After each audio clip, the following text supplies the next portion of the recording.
आज हमारे यहाँ आईएमए में कॉन करके एक बृहद सीएमई का आयोजन किया गया, जिसमें किडनी स्पेशलिस्ट डॉक्टर नीरा, डॉक्टर मंगला कोलोरेक्टल स्पेशलिस्ट थे पेट के कैंसर के, एवं हमारे यहाँ पर डॉक्टर महाजन जो हार्ट के सर्जन थे।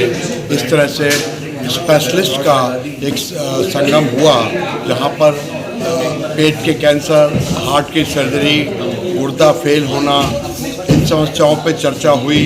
खून की कमी के बारे में चर्चा हुई। डॉक्टर कॉल आई हुई थी और सब शहर के समस्त डॉक्टर्स ने इसमें भाग लिया और अपने नॉलेज को अपडेट किया, बहुत कुछ जाना, बहुत कुछ समझा। दर्शकों से क्या मैसेज कहना चाहेंगे आज निष्कर्ष निकालने, दिल के मामलों में, खून के मामलों में, गुर्दे के मामलों में, एक लाइन में? जो लबो लवाब इन सब बातों का ये रहा कि हमको अपने स्वास्थ्य के प्रति जागरूक होना चाहिए। अपनी जांचें अपने डॉक्टर को दिखा के, अगर ज़रा सा भी संशय है तो प्रारंभिक चरणों में किसी बीमारी को पकड़ा जाए तो इलाज ज़्यादा सफल होता है। आमतौर पे हम लोग देर कर देते हैं और अपने आप पर एक सही डॉक्टर को ना दिखा के, जांच ना करा के अपने आने वाली बीमारी को हम लोग और बड़ा कर देते हैं। इसके प्रति चेतावनी जारी की गई और ये पेशेंट को एजुकेट करने का एक प्रण लिया गया, जिससे कि बीमारी को प्रारंभिक चरणों में ठीक पकड़ा जा सके, तब वो ठीक हो जाएंगी। ये बात बिल्कुल सत्य है। Traditionally attributed as some contributing, but then there are obesity is an equally silent killer. That is what we have to understand. Second, जो दूसरी चीज हमारे समझने की है वो ये है कि जो कैंसर्स हैं उसमें बहुत सारा एक जेनेटिक बेसिस भी है। तो अगर हम आज इतना समझ पाएं कि किसी फैमिली में कैंसर्स के इंसिडेंट्स हो रहे हैं तो उन फैमिलीज को इवैल्यूएशन का जरूरत है। उसमें सब्सिक्वेंट, अब मानेंगे नहीं, पेशेंट है, उसके भाई को हम खुद अपनी टीम से फोन करवाते हैं कि आप कोलोनोस्कोपी करा लीजिए। We are still not able to get them to come for evaluation. हम बता सकते हैं, आप बता सकते हैं, जब प्रॉब्लम सामने आती है तो तभी आगे आते हैं। That is one part. Second part, जो इम्यूनोथेरेपी की बात की जा रही है, इम्यूनोथेरेपी कुछ स्पेसिफिक किस्म की दवाइयां हैं जो कैंसर ट्रीटमेंट में आज के दिन यूज की जा रही है, जिसमें बॉडी की इम्यूनिटी को ही एनहांस किया जा रहा है कैंसर से लड़ने के लिए। एंड बहुत कम कैंसर है जहाँ पे आज के दिन इसका बहुत ज़्यादा अभी अवेलेबिलिटी है या बहुत ज़्यादा ट्रीटमेंट इफेक्टिव हो रहा है, और ज़्यादातर एडवांस डिजीज कैंसर में माना जा रहा है इसका जो रोल है। अर्ली डायग्नोसिस, खासतौर पे अगर हम पेट के कैंसर की ज़्यादातर बात करते हैं तो उसमें सर्जरी और लार्जली कीमोथेरेपी का रोल रहता है। इम्यूनोथेरेपी का रोल अगर हम बात करें आज भी ज़्यादातर फैली हुई या फिर स्टेज 4 में। डॉक्टर नीरू पी अग्रवाल हूँ, मैं senior director naturally nephrology max hospital Vaishali. वहाँ पर हम लोग ट्रांसप्लांट एंड डायलिसिस दोनों ही करते हैं। डायबिटीज़ के पेशेंट जैसे जैसे बढ़ते जा रहे हैं, ये एक चिंता का विषय है।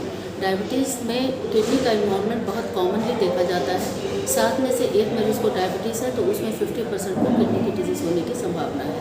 तो इसके लिए अगर आपको डायबिटीज़ है तो आप साल में एक बार ज़रूर, चाहे आपको कोई भी प्रॉब्लम नहीं है तब भी, प्रोटीन का यूरिन में लीकेज के लिए चेक कराएं और साथ ही अपने आइज़ का चेकअप कराएं कि आपको डायबिटिक रेटिनोपैथी तो नहीं है। तो एनुअल चेकअप करने से इस डिजीज़ की डायग्नोसिस जल्दी से बन सकती है। दूसरी चीज़ यह है कि आपको अगर ब्लड प्रेशर है तो आपका ब्लड प्रेशर बहुत अच्छा मेंटेन होना चाहिए, लेस देन 140/90 होना चाहिए। और यदि आपको डायबिटीज़ की वजह से किडनी पे कोई असर है तो आपका ब्लड प्रेशर 130/80 से अधिक नहीं होना चाहिए।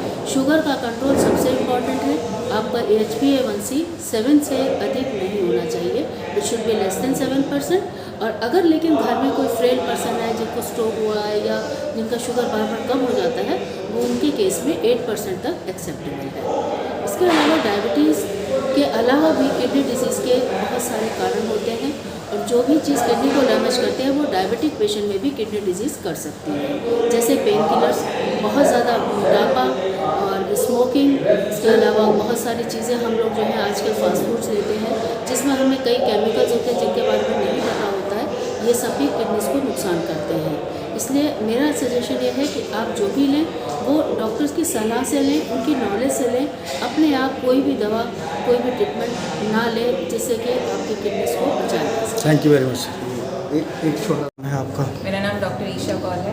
अच्छा अच्छा। मेरे दर्शक आपको देख रहे हैं, लड़कियां किशोरियां जो होती हैं आए दिन खून की कमी की लेकर दिक्कतें आ रही हैं तमाम तरीके की, क्या कारण है उनके और क्या उस पर सजेशन देना चाहेंगी?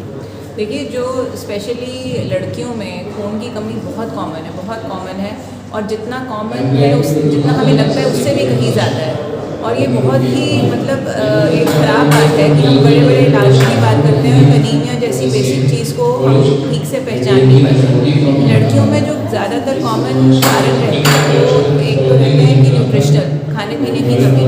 हमारे देश में अक्सर बच्चे जब पैदा होते हैं तो ऑलरेडी आयरन डेफिशिएंट होते हैं, क्योंकि जो माँ है वो प्रेगनेंसी में आयरन डेफिशिएंट रही होती है, फिर वो बच्चा बचपन से ही आयरन डेफिशिएंट रहता है। हमारे यहाँ दूध बहुत ज़्यादा पिलाया जाता है बच्चों को, दूध पीने से भी आयरन डेफिशिएंसी डेवलप होती है, क्योंकि हरी सब्जियाँ कम खाते हैं, दूध ज़्यादा पीते हैं। तो ये भी एक अच्छी चीज़ नहीं है, जो कि गलत मान्यता है। उसके अलावा लड़कियाँ कई बार अपने वेट वगैरह को लेकर जैसे बहुत कॉन्शियस हो जाती है कि मैं मोटी ना हो जाऊँ, उस चक्कर में खाना पीना छूट जाता है। आजकल जंक फूड बहुत चल रहा है, उसकी वजह से एक बैलेंस डाइट का कॉन्सेप्ट जो है वो स्पेशली यंग लोगों में कोविड के बाद ये दिक्कत और बहुत ज़्यादा बढ़ गई है। और जो लड़कियों में मेंस्ट्रुएशन से रिलेटेड, गायनी से रिलेटेड कई प्रॉब्लम्स होती हैं जो कि वो खुल के बात नहीं करती, बताती नहीं है कि उनको ये दिक्कत आ रही है। तो इन सभी कारणों की वजह से यंग लड़कियों में आयरन डेफिशिएंसी एनीमिया बहुत ज़्यादा है। एनीमिया और एप्लास्टिक एनीमिया, ये दो टर्म हैं, इनके बारे में समझना चाहेंगे हमारे दर्शक। क्या है एनीमिया, क्या है एप्लास्टिक एनीमिया? देखिए, एनीमिया तो एक बहुत कॉमन सा शब्द है जो ब्रॉड बास्केट है, जिसमें बोलते हैं कि किसी भी प्रकार की हीमोग्लोबिन की कमी को अनीमिया बोला जाता है। लेकिन अनीमिया अपने आप में फाइनल डायग्नोसिस नहीं होता। जैसे कि सबसे कॉमन कारण अनीमिया का है आयरन की कमी, यानी कि जो ब्लड की फैक्ट्री है जहाँ पर ब्लड बन रहा है बोन मैरो, वो ठीक है लेकिन उसमें रॉ मटेरियल नहीं मिल रहा, इसलिए आपका एंड प्रोडक्ट नहीं आ रहा। तो वो हमारे जो न्यूट्रिशन से रिलेटेड आयरन की कमी वाले एनीमिया। लेकिन एप्लास्टिक एनीमिया में आप कितना भी रॉ मटेरियल दे दो, लेकिन आपकी जो मशीनरी है, जो बोन मैरो है, वही खराब हो गया, वही खराब हो जाती है, वो खराब हो गया। तो अगर मशीनरी खराब हो गई है, आप उसमें कितना भी रॉ मटेरियल डालो, आपको प्रोडक्ट नहीं मिलेगा। तो उसका जो इलाज है वो बिल्कुल अलग ही तरीके से अक्सर बोन मैरो ट्रांसप्लांट वगैरह के द्वारा किया जाता है। वो खाने पीने से या आयरन की गोलियाँ इंजेक्शन से ठीक नहीं होती। उसके लिए कोई अलग उसमें जो सबसे अच्छा इलाज एप्लास्टिक एनीमिया का होता है बोन मैरो ट्रांसप्लांट। ये जो आपकी खराब मशीनरी है उसको कम्प्लीटली रिप्लेस कर दिया जाए, चेंज कर दिया जाए। अगर वो टाइम पे किया जाए तो एप्लास्टिक एनीमिया बिल्कुल ठीक हो जाता है। है आपका, मेरे दर्शक आपको देख रहे हैं और ख़ास तौर से जानना चाहेंगे कि बीते दिनों कोरोना हुआ था, क्या कुछ ब्रेन पे भी इफेक्ट हुआ है उसका? संजीव जी, मेरा नाम डॉक्टर मनीष वैश्य है। मैं मैक्स हॉस्पिटल वैशाली में सीनियर डायरेक्टर न्यूरो सर्जरी हूँ। और कोरोना का इफेक्ट हुआ है ऐसा हम सभी का एक राय है, इस पर काफ़ी रिसर्च अभी चल रही है। पर क्योंकि जिस तरह से स्ट्रोक और ब्रेन हैमरेज के मामले आ रहे हैं बिना किसी कारण के, एकदम स्वस्थ लोगों में ब्रेन का CVT होना, ब्रेन में खून का बहाव का रुकावट होना, जिस हिसाब से बढ़ा है कोरोना के बाद खासकर, तो ऐसा संभव है कि ये कोरोना के कारण से हार्ट अटैक होने के मामले बहुत अधिक बढ़ गए हैं, ब्रेन के अंदर में ब्रेन स्ट्रोक बहुत बढ़ गए हैं। तो एक ये थ्योरी है और बहुत पावरफुल थ्योरी है कि हाँ, ये जो तकलीफ़ हुआ है वो कोरोना का कहीं ना कहीं इसमें बहुत ज़्यादा हाथ है। तो क्या करना चाहिए सर इस समय हम लोग को? क्या योगा प्राणायाम ये सब? सबसे ज़रूरी चीज़ है आज का तारीख में, एक अच्छा लाइफस्टाइल मेंटेन रखें और एक्सरसाइजेज ज़रूर करें। सुबह कम से कम, और कुछ नहीं कर सकते तो आधा घंटा योगा कर लें। बहुत अच्छा मिनिस्ट्री ऑफ आयुष का ऐप है WHOM योगा करके, वो डाउनलोड कर लें, उसमें सब कुछ आपको मिल जाता है, आप योगा कर सकते हैं। और दूसरा उसके अलावा नींद अपना ठीक से लें, बाहर का जो जिस तरह के जंक लोग आजकल खाते हैं वो ना खाएं, चीनी पे कंट्रोल रखें, नमक पे कंट्रोल रखें। और कुछ कहना चाहेंगे हमारे माध्यम से? हमारे दर्शक आपको देख रहे हैं, सुन रहे हैं, कुछ पैगाम देना चाहेंगे हमारे माध्यम से? जी बिल्कुल, मैं आपके दर्शकों को ये बताना चाहूँगा कि ब्रेन के हेमरेज से या ब्रेन के ट्यूमर से घबराने की आवश्यकता नहीं है, आदमी उससे ठीक हो सकता है। और उससे भी ज़रूरी चीज़ बताना चाहूँगा कि स्पाइन के लेके बड़ी भ्रांति है कि अगर हम रीढ़ की हड्डी का ऑपरेशन कराते हैं तो हम पैरालाइज हो जाते हैं। ऐसा कतई नहीं है।